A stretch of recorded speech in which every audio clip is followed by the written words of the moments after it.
26 जनवरी ਨੂੰ ਦਿੱਲੀ ਦੇ ਵਿੱਚ ਹੋਇਆ, ਜਿਵੇਂ ਸਿੱਖ ਨੌਜਵਾਨਾਂ ਨੇ ਆਪਣੀ ਕੌਮੀ ਸਪਿਰਿਟ ਦਿਖਾਉਂਦੇ ਆ ਲਾਲ ਕਿਲੇ ਦੇ ਉੱਤੇ ਜਾ ਕੇ ਕੇਸਰੀ ਨਿਸ਼ਾਨ ਝੁਲਾਇਆ। ਇਹਨਾਂ ਆਪਣਿਆਂ ਨੇ ਪਿੱਠ 'ਚ ਛੁਰਾ ਮਾਰਨ ਵਾਲਾ ਜਿਹੜਾ ਰੋਲ ਅਦਾ ਕਰਦੇ ਨੇ, ਉਹ ਕਿਸਾਨ ਲਹਿਰ ਦੀ ਜਿਹੜੀ ਹੁਣ ਕਮਜ਼ੋਰ, ਉਹਨੂੰ ਸਭ ਉਹਦੇ ਨਾਲ ਜੋੜਦੇ ਨੇ। ਜੇ 26 ਜਨਵਰੀ ਨਾ ਹੁੰਦਾ, ਇਵੇਂ ਨਾ ਕੀਤਾ ਜਾਂਦਾ ਤੇ ਫਿਰ ਪਤਾ ਨਹੀਂ ਅਸੀਂ ਕੀ ਕਰ ਲੈਣਾ ਸੀ।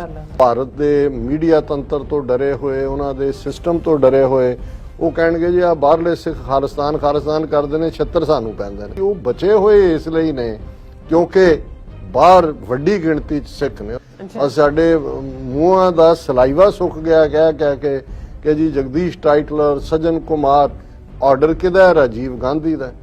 ਜੇ ਰਾਜੀਵ ਗਾਂਧੀ ਪ੍ਰਾਈਮ ਮਿਨਿਸਟਰ ਇਹ ਕਹਿੰਦਾ ਕਿ ਭਾਈ ਇਹ ਜਿਹੜਾ ਇਹਨਾਂ ਨੂੰ ਸਜ਼ਾ ਦਿਓ ਇਹਨਾਂ ਦੇ, ਔਰ ਅਮਿਤਾਭ ਬੱਚਨ ਨਾਲ ਲੱਗ ਕੇ ਕਹਿੰਦਾ ਵੀ ਇਹ ਜਿਹੜੇ ਖੂਨ ਦੇ ਛਿੱਟੇ ਜਿਹੜੇ ਨੇ ਕਾਤਲਾਂ ਦੇ ਘਰ ਤੱਕ ਪਹੁੰਚਾ ਦਿਓ। ਟੋਟਲ ਵਾਰ ਸਿਰਫ ਫਿਜ਼ੀਕਲ ਜੈਨੋਸਾਈਡ ਤੱਕ ਨਹੀਂ ਹੁੰਦੀ, ਫਿਜ਼ੀਕਲ ਜੈਨੋਸਾਈਡ ਤਾਂ ਕੀਤਾ ਹੀ ਕੀਤਾ ਉਹਨਾਂ ਨੇ। ਟੋਟਲ ਵਾਰ ਹੁੰਦਾ ਕਿ ਹਰ ਲੈਵਲ ਤੋਂ ਇਹਨਾਂ ਨੂੰ ਮੁਕਾ ਦਿਓ। ਗੁਲਾਮ ਲਫ਼ਜ਼ ਸਿੱਖ ਡਿਕਸ਼ਨਰੀ ਜਾਂ ਸਿੱਖ ਜ਼ਹਿਨ ਦਾ ਨਹੀਂ ਹੈ। ਖਾਲਸਾ ਜਾਂ ਬਾਦਸ਼ਾਹ ਹੈ ਜਾਂ ਬਾਗੀ ਹੈ, ਜਾਂ ਉਹ ਸੋਵਰਨ ਹੈ ਜਾਂ ਉਹਦੇ ਲਈ ਲੜ ਰਿਹਾ।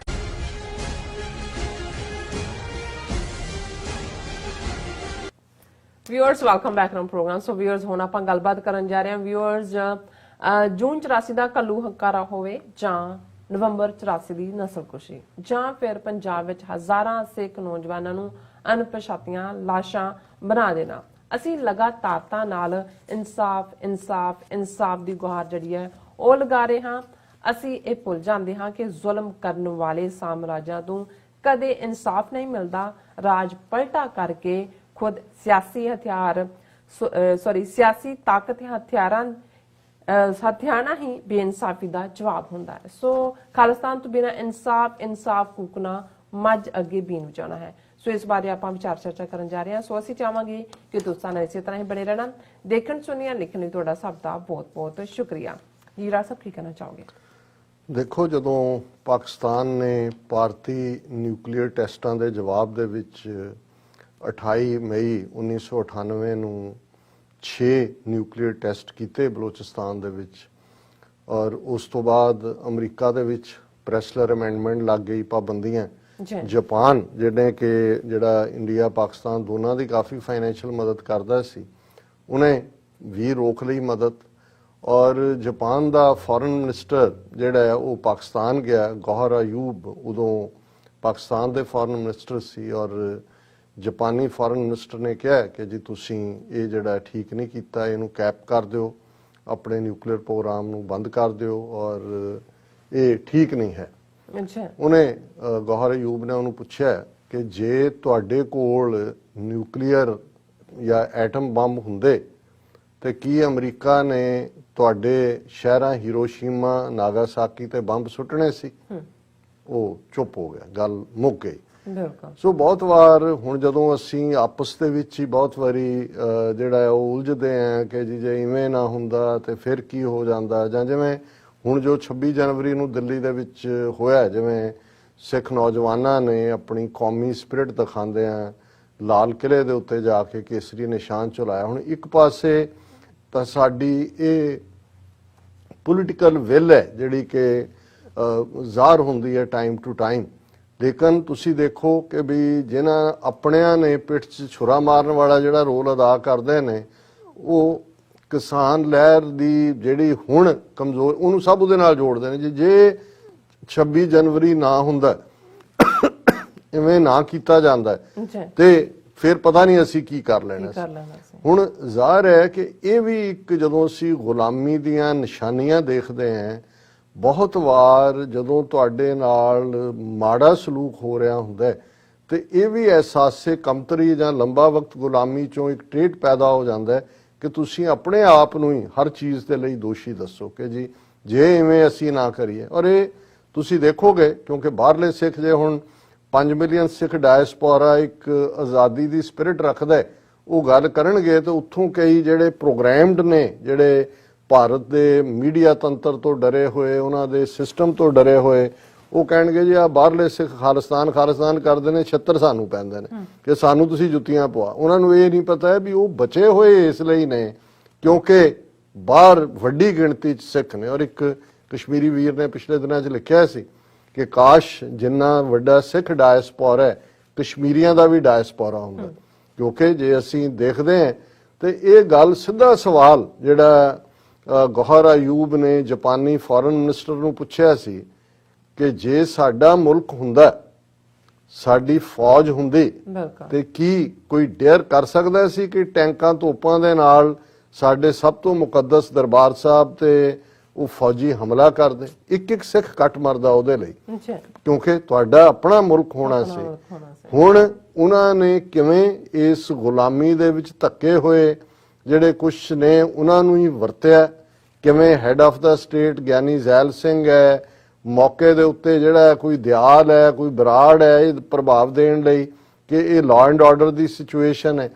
ਹੁਣ ਔਰ ਅਸੀਂ 37 ਸਾਲ ਹੋ ਗਏ ਨੇ, ਜਦੋਂ ਅਸੀਂ ਗੱਲ ਕਰਾਂਗੇ ਅਸੀਂ ਕਹਿੰਦੇ ਭਾਈ ਇਹਨਾਂ ਨੇ ਜਲਿਆਂਵਾਲੇ ਬਾਗ ਦਾ ਬਹੁਤ ਮਾੜਾ ਸਾਕਾ ਸੀ, ਉਹਦੇ 'ਚ ਫਿਰ ਵੀ ਉਹਦੀ ਇਨਵੈਸਟੀਗੇਸ਼ਨ ਹੋਈ, ਹੰਟਰ ਕਮਿਸ਼ਨ ਬਣਿਆ, ਉਹਦੇ 'ਚ ਤਾਂ ਡੈਡ ਜਿਹੜੇ ਨੇ ਉਹਨਾਂ ਦੀ ਗਿਣਤੀ 100 ਵੀ ਕ੍ਰਾਸ ਨਹੀਂ ਸੀ ਕਰਦੀ, ਪਰ ਡਿਮੋਟ ਕੀਤਾ ਗਿਆ ਉਸ ਨੂੰ, ਮਾਈਕਲ ਓਡਵਾਇਰ ਨੂੰ, ਜਿਹੜੇ ਮਰੇ ਜ਼ਖਮੀ ਹੋਏ ਉਹਨਾਂ ਨੂੰ ਕੰਪਨਸੇਸ਼ਨ ਦਿੱਤਾ ਗਿਆ।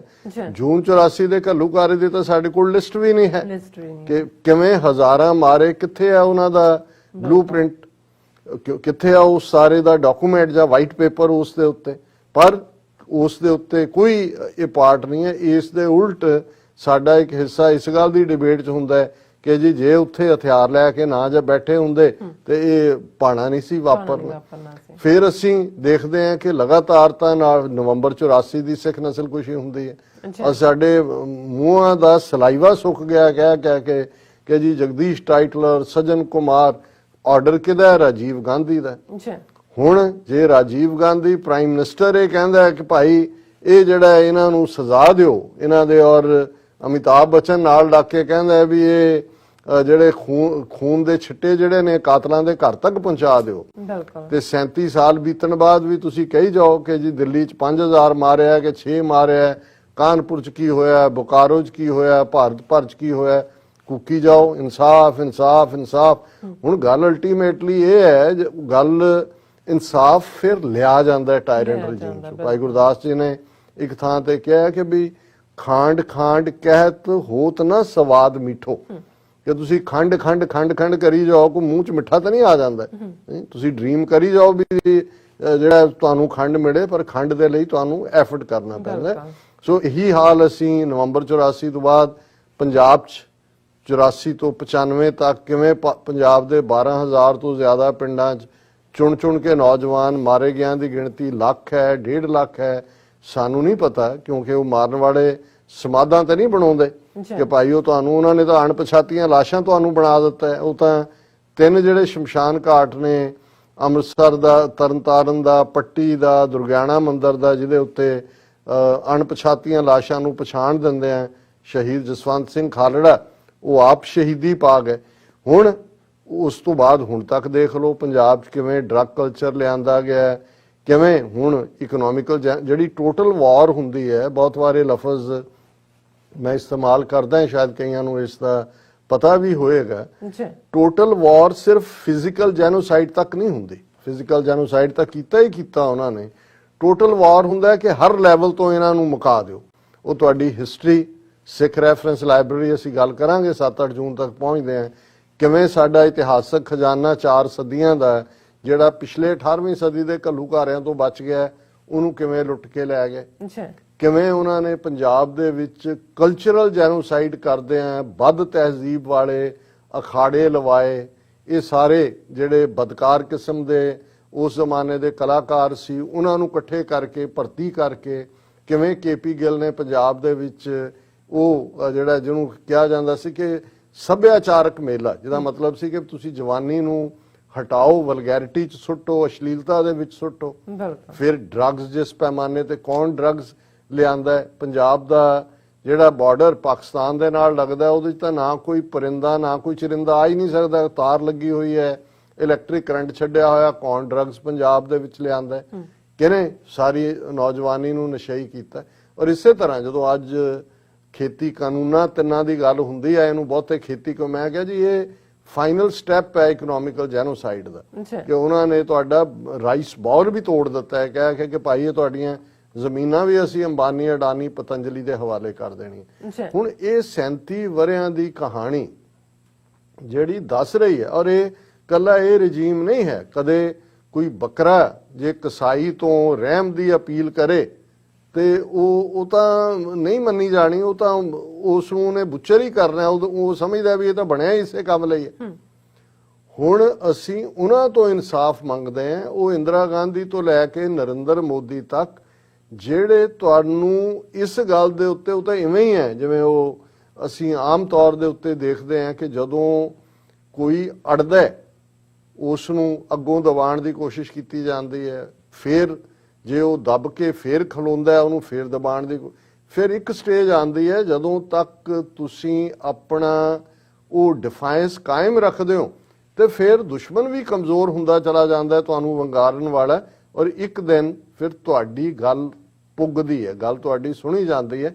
ਤੇ ਗੱਲ ਇਹ ਨਹੀਂ ਸੁਣੀ ਜਾਂਦੀ ਵੀ ਉਹਨੇ ਸੁਣਨੀ ਹੁੰਦੀ, ਤੁਸੀਂ ਜਿਹੜੀ ਥਾਂ ਤੇ ਬੈਠ ਕੇ ਕੋਈ ਕੁਕਰਮ ਦੇ ਹੁਕਮ ਦਿੰਦਾ ਹੈ, ਕੋਈ ਜ਼ੁਲਮ ਦੇ ਹੁਕਮ ਦਿੰਦਾ ਹੈ, ਤੁਸੀਂ ਉੱਥੋਂ ਉਹਨੂੰ ਓਵਰਥਰੋ ਕਰਕੇ ਉਸ ਤਖਤ ਦੇ ਉੱਤੇ ਤੁਸੀਂ ਕਾਬਜ਼ ਹੁੰਦੇ ਹੋ। ਔਰ ਇਹੀ ਕਾਰਨ ਸੀ ਕਿ ਜੇ 18ਵੀਂ ਸਦੀ ਚ ਸਾਡੇ ਬਜ਼ੁਰਗਾਂ ਨੇ ਇੱਕ ਪੂਰੀ ਸਦੀ ਆਪਣਾ ਸੰਘਰਸ਼ ਕੀਤਾ, ਉਸ ਦੇ ਲਈ ਲੜੇ, ਤਾਂ ਉਹਨਾਂ ਦਾ ਆਸ਼ਾ ਬਿਲਕੁਲ ਕਲੀਅਰ ਸੀ, ਕੋਈ ਦੁਚਿੱਤੀ ਨਹੀਂ ਸੀ। ਰਾਜ ਕਰੇ ਹੈ ਇੱਕ ਹੈ, ਲੜ ਮਰੇ, ਕੋਈ ਵਿੱਚ ਵਿਚਾਲੇ ਦੀ ਗੱਲ ਨਹੀਂ ਹੈ ਕਿ ਜਾਂ ਅਸੀਂ ਰਾਜ ਕਰਾਂਗੇ, ਪੋਲੀਟੀਕਲ ਪਾਵਰ ਅਸੀਂ ਲਵਾਂਗੇ ਹੁਣ, ਕਿਉਂਕਿ ਤੁਸੀਂ ਇਸ ਪੋਲੀਟੀਕਲ ਪਾਵਰ ਨੂੰ ਜ਼ੁਲਮ ਦੇ ਲਈ ਵਰਤਿਆ, ਅਸੀਂ ਇਸ ਤੁਹਾਡਾ ਦੁਸ਼ਟ ਦਾ ਨਾਸ਼ ਕਰਕੇ ਅਸੀਂ ਪੋਲੀਟੀਕਲ ਪਾਵਰ ਹਥਿਆਵਾਂਗੇ, ਜੇ ਨਹੀਂ ਹੈ ਤੇ ਅਸੀਂ ਲੜਦੇ ਹੋਏ ਮਰ ਜਾਾਂਗੇ। ਇਸ ਲਈ ਜਦੋਂ ਕਿਹਾ ਜਾਂਦਾ ਹੈ ਕਿ ਗੁਲਾਮ ਲਫ਼ਜ਼ ਸਿੱਖ ਡਿਕਸ਼ਨਰੀ ਜਾਂ ਸਿੱਖ ਜ਼ਹਿਨ ਦਾ ਨਹੀਂ ਹੈ, ਖਾਲਸਾ ਜਾਂ ਬਾਦਸ਼ਾਹ ਹੈ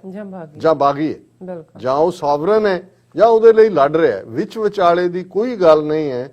ਔਰ ਇਹ ਗੱਲ ਜੇ ਇਹਦੇ ਬਾਵਜੂਦ ਸਾਡਾ ਇੱਕ ਤਬਕਾ ਉਹਨੂੰ ਲੱਗਦਾ ਸੀ ਕਿ ਜੀ ਨਹੀਂ, ਜੇ ਸ਼ਾਂਤਮਈ ਰਹਿ ਕੇ ਹੁਣ ਆ ਤੁਸੀਂ ਕਿਸਾਨਾਂ ਦਾ ਕਰ ਲਿਆ ਸ਼ਾਂਤਮਈ, 400 ਤੋਂ ਜ਼ਿਆਦਾ ਵੈਸੇ ਮਰਵਾ ਲਏ ਜਿਹੜੇ ਉਸ ਸਾਰੇ ਨਾਲ ਜੁੜੇ ਹੋਏ ਨੇ, ਤੇ ਤੁਹਾਡੇ ਨਾਲ ਉਹ ਗੱਲ ਕਰਨ ਨੂੰ ਤਿਆਰ ਨਹੀਂ। 6 ਮਹੀਨੇ ਲੰਘ ਗਏ ਨੇ, ਉਹ ਤੁਹਾਨੂੰ, ਤੁਸੀਂ ਤਰਲੇ ਕਰਕੇ ਚਿੱਠੀ ਲਿਖ ਰਹੇ ਹੋ, ਤੁਹਾਨੂੰ ਜਵਾਬ ਦੇਣ ਨੂੰ ਤਿਆਰ ਨਹੀਂ ਨੇ। ਉਹਨਾਂ ਦੇ ਲਈ ਤੁਸੀਂ ਐਗਜ਼ਿਸਟ ਹੀ ਨਹੀਂ ਕਰਦੇ, ਇਹਨੂੰ ਕਹਿੰਦੇ ਨੇ ਕਿ ਕੀੜੇ ਮਕੌੜੇ ਸਮਝਣਾ, ਉਹਨਾਂ ਦੇ ਲਈ ਕੋਈ ਇਨਸਾਨੀ ਵਜੂਦ ਨਹੀਂ ਹੈ। ਔਰ ਇਸ ਸਾਰੇ, ਔਰ ਜਿਨ੍ਹਾਂ ਦੇ ਨਾਲ ਸਾਡੀ ਟੱਕਰ ਹੈ, ਉਹਨਾਂ ਦੇ ਜ਼ਿਹਨ 'ਚ ਕੀ ਚੱਲਦਾ ਹੈ। ਅੱਜ ਹੀ ਕੁਦਰਤੀ ਮੈਂ ਇਹ ਦੇਖ ਰਿਹਾ ਸੀ ਕਿ ਖੁਸ਼ਵੰਤ ਸਿੰਘ ਜਿਹੜਾ ਇੰਡੋਫਾਈਲ ਸੀ ਪੂਰੀ ਤਰ੍ਹਾਂ, ਔਰ ਆਪਣੇ ਆਪ ਨੂੰ ਇਹ ਵੀ ਕਹਿੰਦਾ ਸੀ I M A Sikh by accident, ਉਹ ਨਾਸਤਕ ਹੋਣ ਦਾ ਕਲੇਮ ਕਰਦਾ ਸੀ, ਲੇਕਿਨ ਜਿਹੜਾ ਕ੍ਰੈਡਿਟ ਜਿੱਥੇ ਬਿਲੋਂਗ ਕਰਦਾ ਉਹਨੂੰ ਦੇਣਾ ਬਣਦਾ। ਜੂਨ 84 ਦੇ ਫੌਜੀ ਹਮਲੇ ਤੋਂ ਬਾਅਦ ਉਸ ਨੇ ਆਪਣਾ ਟਾਈਟਲ ਪਦਮ ਭੂਸ਼ਣ ਦਾ, ਜਿਹੜਾ ਉਹਨਾਂ ਦੇ 4-5 ਟਾਈਟਲ ਨੇ, ਪਦਮ ਵਿਭੂਸ਼ਣ, ਪਦਮ ਭੂਸ਼ਣ, ਪਦਮ ਸ਼੍ਰੀ, ਭਾਰਤ ਰਤਨ, ਸੋ ਖੁਸ਼ਵੰਤ ਸਿੰਘ ਨੂੰ ਇੰਦਰਾ ਗਾਂਧੀ ਨੇ ਪਦਮ ਭੂਸ਼ਣ ਦਿੱਤਾ ਹੋਇਆ ਸੀ, ਉਹ ਉਹਨੇ ਵਾਪਸ ਕੀਤਾ। ਉਹਨੇ ਕਿਹਾ ਜੀ ਇਹ ਤੁਸੀਂ ਜਿਹੜਾ ਦਰਬਾਰ ਸਾਹਿਬ ਤੇ ਹਮਲਾ ਕੀਤਾ ਮੈਂ ਇਨ ਪ੍ਰੋਟੈਸਟ ਦਿੰਦਾ। ਹੁਣ ਉਹਦੇ ਤੋਂ, ਔਰ ਇਹ ਗੱਲ ਇੱਕ ਪਾਸੇ ਅਸੀਂ ਆਪਣੀ ਕੌਮ ਦੀ ਸਾਈਕੀ ਦੀ ਗੱਲ ਕਰਦੇ ਹਾਂ, ਜਿਹਨਾਂ ਦਾ ਇੱਕ ਹਿੱਸਾ ਆਪਣੇ ਸਿਰ 'ਚ ਸਵਾਹ ਪਾਉਣ ਤੇ ਲੱਗਾ ਹੋਇਆ। ਹੁਣ ਖੁਸ਼ਵੰਤ ਸਿੰਘ ਨੇ ਇਹ ਲਿਖਿਆ ਕਿ ਜਦੋਂ ਉਹਨੇ ਰਿਜ਼ਾਈਨ ਕੀਤਾ, ਜਿਹੜਾ ਵਾਪਸ ਕੀਤਾ ਅਵਾਰਡ, ਉਸ ਤੋਂ ਬਾਅਦ ਕੀ ਹੋਇਆ। ਖੁਸ਼ਵੰਤ ਸਿੰਘ ਦੇ ਜਿਹੜੇ ਅੰਗਰੇਜ਼ੀ 'ਚ ਲਿਖੇ ਲਫ਼ਜ਼ ਨੇ ਉਹਨਾਂ ਦਾ ਹੀ ਮੈਂ ਪੰਜਾਬੀ ਟ੍ਰਾਂਸਲੇਸ਼ਨ ਪੜ੍ਹ ਰਿਹਾ। ਉਹਨੇ ਕਿਹਾ ਕਿ ਭਾਈ ਜਦੋਂ ਮੈਂ ਇਹ ਵਾਪਸ ਕੀਤਾ ਪਦਮ ਭੂਸ਼ਣ, ਅਗਲੀ ਸਵੇਰ ਮੇਰੇ ਵਿਰੁੱਧ ਤੂਫਾਨ ਉੱਠ ਖੜਾ ਹੋਇਆ, ਮੈਨੂੰ ਤਾਰਾਂ ਤੇ ਚਿੱਠੀਆਂ ਦਾ ਤਾਂਤਾ ਵੱਜ ਗਿਆ। ਇਹ ਸਭ ਤਾਰਾਂ ਭਾਰਤ ਦੇ ਵੱਖ-ਵੱਖ ਹਿੱਸਿਆਂ ਤੇ ਵਿਦੇਸ਼ਾਂ 'ਚ ਵਸਦੇ ਸਿੱਖਾਂ ਵੱਲੋਂ ਸਨ, ਜਿਨ੍ਹਾਂ ਨੇ ਮੇਰੇ ਇਸ ਕਰਮ ਪਦਮ ਭੂਸ਼ਣ ਵਾਪਸ ਕਰਨ ਨੂੰ ਬਹੁਤ ਸਲਾਹਿਆ, ਤੇ ਚਿੱਠੀਆਂ ਬਹੁਤੀਆਂ ਹਿੰਦੂਆਂ ਵੱਲੋਂ ਆਈਆਂ ਸਨ, ਜਿਨ੍ਹਾਂ ਨੇ ਮੈਨੂੰ ਭਿੰਡਰਾਂਵਾਲੇ ਦਾ ਨੁਮਾਇੰਦਾ ਅਤੇ ਗੱਦਾਰ ਆਖਿਆ। ਡਾਕ ਵਿੱਚ ਮੈਨੂੰ ਅਜਿਹੇ ਲਿਫਾਫੇ ਵੀ ਮਿਲੇ ਜਿਨ੍ਹਾਂ ਵਿੱਚ ਗੁਪਤ ਅੰਗਾਂ ਦੇ ਵਾਲ ਸਨ। ਭਾਰਤ ਵਿੱਚ ਨਿਰਾਦਰੀ ਦੀ ਇਹ ਆਖਰੀ ਸ਼ਕਲ ਹੁੰਦੀ ਹੈ। ਟੈਲੀਫੋਨ ਤੇ ਗਾਲਾਂ ਦੀ ਵਿਛਾੜ ਹੁੰਦੀ ਰਹੀ। ਇਸ ਤਰ੍ਹਾਂ ਦੀ ਕਾਨੂੰਨੀ ਹਾਲਤ 1 ਮਹੀਨਾ ਜਾਰੀ ਰਹੀ। ਇੱਕ ਵੀ ਸਿੱਖ ਨੇ ਆਪਣੀ ਚਿੱਠੀ ਵਿੱਚ ਇਹ ਨਹੀਂ ਲਿਖਿਆ ਕਿ ਮੈਂ ਗਲਤ ਗੱਲ ਕੀਤੀ ਹੈ। ਹੁਣ ਇਹ ਹੈ, ਇੱਕ ਪਾਸੇ ਜਿਨ੍ਹਾਂ ਤੇ ਜ਼ਬਰ ਹੋ ਰਿਹਾ ਉਹਨਾਂ ਦੀ ਸਾਈ ਕਿ ਉਹਨਾਂ ਨੂੰ ਲੱਗਾ ਵਾਹ ਆਵਾਜ਼ ਚੁੱਕੀ ਹੈ, ਤੇ ਦੂਸਰੇ ਪਾਸੇ ਹਿੰਦੂਆਂ ਨੇ ਕੀ ਕੀਤਾ, ਇਹ ਉਹਨੇ ਲਫ਼ਜ਼ ਹਿੰਦੂ ਹੀ ਵਰਤਿਆ ਕਿ ਭਾਈ ਆਹ ਹੋਇਆ। ਮੈਨੂੰ ਹਿੰਦੂਆਂ ਵੱਲੋਂ ਭਰਿਆ ਗਿਆ ਹੁੰਗਾਰਾ ਵਧੇਰੇ ਨਿਰਾਸਤਾ ਭਰਿਆ ਲੱਗਿਆ, ਕਿਉਂ ਜੋ ਮੈਂ ਸਿੱਖਾਂ ਨੂੰ ਤੇ ਮੁਸਲਮਾਨਾਂ ਨੂੰ ਕੱਟੜਤਾ ਵੱਲ ਉਲਾਰ ਸਮਝਦਾ ਸਾਂ, ਉੱਥੇ ਹਿੰਦੂਆਂ ਨੂੰ ਧਰਮ ਦੇ ਮਾਮਲਿਆਂ 'ਚ ਵਧੇਰੇ ਵਿਸ਼ਾਲ ਚਿੱਤ, ਰਵਾਦਾਰ ਤੇ ਸਹਿਨਸ਼ੀਲ ਸਮਝਦਾ ਸੀ। ਉਹਨੇ ਕਿਹਾ ਵੀ ਮੈਨੂੰ ਬਹੁਤ ਨਿਰਾਸ਼ਤਾ ਹੋਈ, ਕਿਉਂਕਿ ਮੇਰੇ ਮਨ 'ਚ ਇਹ ਸੀ ਕਿ ਸਿੱਖ ਤੇ ਮੁਸਲਮਾਨ ਇਹ ਮਜ਼ਹਬੀ ਮਾਮਲਿਆਂ 'ਚ ਕੱਟੜ ਨੇ, ਪਰ ਹਿੰਦੂ ਜਿਹੜੇ ਨੇ ਉਹ ਬੜੇ ਲਿਬਰਲ ਨੇ, ਉਹ ਬੜੇ ਖੁੱਲ੍ਹਦਿਲੇ ਨੇ। ਪਰ ਉਹਨੇ ਕਿਹਾ ਵੀ ਇਹ ਤਾਂ ਬਿਲਕੁਲ ਹੀ ਇਹਦੇ ਜਿਹੜਾ ਉਹ ਉਲਟ ਹੋਇਆ, ਇਹ ਮੇਰਾ ਇੱਕ ਭਰਮ ਸਿੱਧ ਹੋਇਆ। ਉਹਨਾਂ ਨੇ ਵੀ, ਜਿਨ੍ਹਾਂ ਨੂੰ ਮੈਂ ਲਿਬਰਲ ਸਮਝਦਾ ਸਾਂ, ਮੈਨੂੰ ਸਿੱਖ ਫਿਰਕਾਪ੍ਰਸਤ ਆਖ ਕੇ ਭੰਡਿਆ ਤੇ ਇਸ ਤਰ੍ਹਾਂ ਖੁਦ ਆਪਣੇ ਅੰਦਰ ਸਿੱਖ ਵਿਰੋਧੀ ਤਵੱਸਬ ਨੂੰ ਨੰਗਾ ਕੀਤਾ। ਉਹਨੇ ਕਿਹਾ ਜੀ ਜਿਹੜੇ ਲਿਬਰਲ ਜਿਹਨਾਂ ਨੂੰ ਮੈਂ ਸਮਝਦਾ ਸੀ, ਉਹਨਾਂ ਨੇ ਵੀ ਮੈਨੂੰ ਕਿਹਾ ਵੀ ਤੂੰ ਸਿੱਖ ਕੱਟੜਵਾਦੀ ਹੈ ਔਰ ਇਹ ਉਹ। ਫਿਰ ਉਹਦੇ ਜਿਹਦੇ ਉਹਨਾਂ ਨੇ ਨਾਂ ਦਿੱਤੇ ਨੇ, ਖੁਸ਼ਵੰਤ ਸਿੰਘ ਨੇ, ਉਹਨਾਂ ਨੇ ਕਿਹਾ ਇਹਨਾਂ ਵਿੱਚ Giri Lal Jain, editor Times of India, MK Kamath ਜਿਹੜਾ ਮੇਰੇ ਮਗਰੋਂ ਇਲਸਟ੍ਰੇਟਡ ਵੀਕਲੀ ਆਫ ਇੰਡੀਆ ਦਾ ਐਡੀਟਰ ਬਣਿਆ, NC ਮੈਨਨ ਜਿਹੜਾ ਮੇਰੇ ਪਿੱਛੋਂ ਹਿੰਦੁਸਤਾਨ ਟਾਈਮਜ਼ ਦਾ ਐਡੀਟਰ ਬਣਿਆ, ਅਤੇ ਵਿਨੋਦ ਮਹਿਤਾ ਬੰਬਈ ਦੇ ਸੰਡੇ ਆਬਜ਼ਰਵਰ ਦਾ ਐਡੀਟਰ ਵਰਗੇ ਉੱਘੇ ਇਨਸਾਨ ਸ਼ਾਮਲ ਸਨ, ਜਿਨ੍ਹਾਂ ਨੇ ਮੇਰੇ ਖਿਲਾਫ ਐਡੀਟੋਰੀਅਲ ਲਿਖੇ। ਮਹਿਤਾ ਨੇ ਤਾਂ ਇੱਥੋਂ ਤੱਕ ਲਿਖ ਦਿੱਤਾ ਕਿ ਮੈਂ ਇੱਕੋ ਵੇਲੇ ਸਿੱਖ ਤੇ ਇੰਡੀਅਨ ਦੋਵੇਂ ਨਹੀਂ ਹੋ ਸਕਦਾ। ਰੋਸ ਵਜੋਂ ਉਹਦੀ ਅਖਬਾਰ ਲਈ ਮੈਂ ਆਪਣਾ ਕਾਲਮ ਵਾਪਸ ਲੈ ਲਿਆ। ਹੁਣ ਇਹ ਅੱਜ ਜਦੋਂ ਅਸੀਂ ਮੀਡੀਆ ਦੇ ਰੋਲ ਦੀ ਗੱਲ ਕਰਦੇ ਹਾਂ ਕਿ 26 ਜਨਵਰੀ ਦੀਆਂ ਘਟਨਾਵਾਂ ਨੂੰ ਲੈ ਕੇ ਕਿਵੇਂ ਸਿੱਖਾਂ ਦੇ ਖਿਲਾਫ, ਇਹ ਤਾਂ 37 ਸਾਲ ਪਹਿਲਾਂ ਦੀ ਗੱਲ ਖੁਸ਼ਵੰਤ ਸਿੰਘ ਕਰ ਰਿਹਾ। ਉਹ ਖੁਸ਼ਵੰਤ ਸਿੰਘ ਜਿਹਨੂੰ ਮੀਡੀਆ ਖੁਸ਼ਾਮਦ ਸਿੰਘ ਕਹਿੰਦਾ ਸੀ, ਜਿਹੜਾ ਬਿਲਕੁਲ ਆਪਣੇ ਆਪ ਨੂੰ ਇੰਡੀਆ ਦਾ ਖੈਰ ਖੁਆ, ਔਰ ਉਹ ਉਹਨਾਂ ਦਾ ਜਿਨ੍ਹਾਂ ਦੇ ਵਿੱਚ Illustrated Weekly, Times of India, Bombay Observer, Sunday Observer ਔਰ ਇਹ ਸਾਰੇ ਜਿਹੜੇ ਨੇ ਟਾਈਮਜ਼ ਆਫ ਇੰਡੀਆ, ਇਹਨਾਂ ਦੇ ਮਾਲਕ ਐਡੀਟਰ ਨੇ ਜਿਹੜੇ ਉਹਨੂੰ ਲਾਂਤਾਂ ਪਾ ਰਹੇ ਨੇ ਕਿ ਵੀ ਤੂੰ ਇਹ ਫੈਸਲਾ ਕਰਕੇ ਜਾਂ ਤੂੰ ਸਿੱਖ ਹੈ ਜਾਂ ਤੂੰ ਇੰਡੀਅਨ ਹੈ, ਇੱਕੋ ਵੇਲੇ ਤੂੰ ਦੋਵੇਂ ਨਹੀਂ ਹੋ ਸਕਦਾ। ਹੁਣ ਇਹਨਾਂ ਹਾਲਾਤਾਂ ਦੇ ਚੱਲਦੇ ਆ ਮੈਂ ਸਮਝਦਾ ਕਿ ਹੁਣ ਜਦੋਂ ਅਸੀਂ ਕੋਈ ਇਨਸਾਫ ਦੀ ਗੁਹਾਰ ਲਾਉਣ ਦਾ, ਅਪੀਲ ਕਰਨ ਦਾ, ਫਰਿਆਦ ਕਰਨ ਦਾ ਵਕਤ ਨਹੀਂ ਹੈ। ਜਿਵੇਂ ਸਰ ਗਜਿੰਦਰ ਸਿੰਘ ਦਲ ਖਾਲਸਾ, ਉਹਨਾਂ ਦੀ ਇੱਕ ਨਜ਼ਮ ਜਿਹਦੇ 'ਚ ਉਹਨਾਂ ਨੇ ਖਾਲਿਸਤਾਨ ਦਾ ਗੀਤ, ਕਿ ਵਕਤ ਇਹ ਹੈ ਕਿ ਹੁਣ ਅਸੀਂ ਦਰਿਆਏ ਜਮਨਾ ਤੋਂ ਵਾਘਾ ਤੱਕ ਜਿਹੜਾ ਸਾਡੀ ਸਿੱਖ ਤਹਿਜ਼ੀਬ ਦਾ ਕ੍ਰੇਡਲ ਹੈ, ਪੰਗੂੜਾ ਹੈ, ਉਸ ਨੂੰ ਲਿਬਰੇਟ ਕਰਵਾਉਣਾ ਹੈ। ਉਸ ਦਾ ਖੂਬਸੂਰਤ ਨਾਂ ਖਾਲਿਸਤਾਨ 1.5 ਲੱਖ ਤੋਂ ਜ਼ਿਆਦਾ ਸ਼ਹੀਦ ਸਿੰਘਾਂ ਸਿੰਘਣੀਆਂ ਨੇ ਆਪਣਾ ਖੂਨ ਦੇ ਕੇ ਲਿਖਿਆ ਹੋਇਆ ਹੈ, ਔਰ ਇਹਦਾ ਸਰ ਗਜਿੰਦਰ ਸਿੰਘ ਹੋਰਾਂ ਨੇ ਖਾਲਿਸਤਾਨ ਦਾ ਗੀਤ ਇਹ ਲਿਖਿਆ। ਹਰੀ ਭਰੀ ਧਰਤੀ, ਮਿੱਠਾ ਪਾਣੀ, ਖਾਲਿਸਤਾਨ, ਲੋਕ ਜਿਹਦੇ ਦੁਨੀਆ ਦੇ ਹਾਣੀ, ਖਾਲਿਸਤਾਨ। ਟਾਈਮ ਦੇ ਨਾਲ ਪੇਸ ਰੱਖਣ ਵਾਲੀ ਅਗਾਂਹ ਵਧੂ ਸਿੱਖ ਕੌਮ। ਹਰੀ ਭਰੀ ਧਰਤੀ, ਮਿੱਠਾ ਪਾਣੀ, ਖਾਲਿਸਤਾਨ, ਲੋਕ ਜਿਹਦੇ ਦੁਨੀਆ ਦੇ ਹਾਣੀ, ਖਾਲਿਸਤਾਨ। ਕਣ ਕਣ ਵਿੱਚ ਗੁਰੂਆਂ ਦਾ ਨਾਮ, ਖਾਲਿਸਤਾਨ। ਸੁਨਹਿਰੀ ਸਵੇਰ ਤੇ ਸੂਹੀ ਸ਼ਾਮ, ਖਾਲਿਸਤਾਨ। ਹਰਮੰਦਰ ਵਾਂਗ ਸਾਂਝਾ ਸਭ ਦਾ, ਖਾਲਿਸਤਾਨ। ਸਭ ਦਾ ਹੈ ਪਰ ਪਹਿਲਾਂ ਰੱਬ ਦਾ, ਖਾਲਿਸਤਾਨ। ਚਾਰ ਰੁੱਤਾਂ ਦੇ ਨਾਲ ਵਰਸਾਇਆ, ਖਾਲਿਸਤਾਨ। ਮਿੱਟੀ ਹੀ ਇਸ ਦਾ ਸਰਮਾਇਆ, ਖਾਲਿਸਤਾਨ। ਪੰਜ ਪਾਣੀਆਂ ਦੀ ਅਸਲ ਵਿਰਾਸਤ, ਖਾਲਿਸਤਾਨ। ਲਹੂ ਦੀ ਸਿਰਜੀ ਪਾਕ ਰਿਆਸਤ, ਖਾਲਿਸਤਾਨ। ਸਾਂਝਾ ਮਾਝਾ ਮਾਲਵਾ ਦੁਆਬਾ, ਖਾਲਿਸਤਾਨ। ਸਤਲੁਜ ਬਿਆਸ ਰਾਵੀ 3 ਆਬਾ, ਖਾਲਿਸਤਾਨ। ਸਾਡੀ ਜਿੰਦ, ਸਾਡੀ ਜਾਨ ਤੇ ਸ਼ਾਨ, ਖਾਲਿਸਤਾਨ।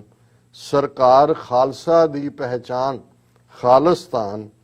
ਸੱਚ ਤੇ ਰਹੇਗਾ, ਸੱਚ ਕਹੇਗਾ, ਖਾਲਿਸਤਾਨ। ਕੱਲ ਸੀ, ਅੱਜ ਹੈ ਤੇ ਸਦਾ ਰਹੇਗਾ, ਖਾਲਿਸਤਾਨ। ਸੋ ਨਾਈਸ ਡਾਕਟਰ ਸਾਹਿਬ, ਤੁਹਾਡਾ ਬਹੁਤ ਬਹੁਤ ਸ਼ੁਕਰੀਆ। ਸੋ ਉੱਥੇ ਲੈਣੇ ਬ੍ਰੇਕ। ਵਿਊਅਰਸ ਤੁਸੀਂ ਸਾਡੇ ਨਾਲ ਇਸੇ ਤਰ੍ਹਾਂ ਹੀ ਬਣੇ ਰਹਿਣਾ। ਮਿਲਦੇ ਹਾਂ ਛੋਟੇ ਜਿਹੇ ਵਕਫੇ ਤੋਂ ਬਾਅਦ।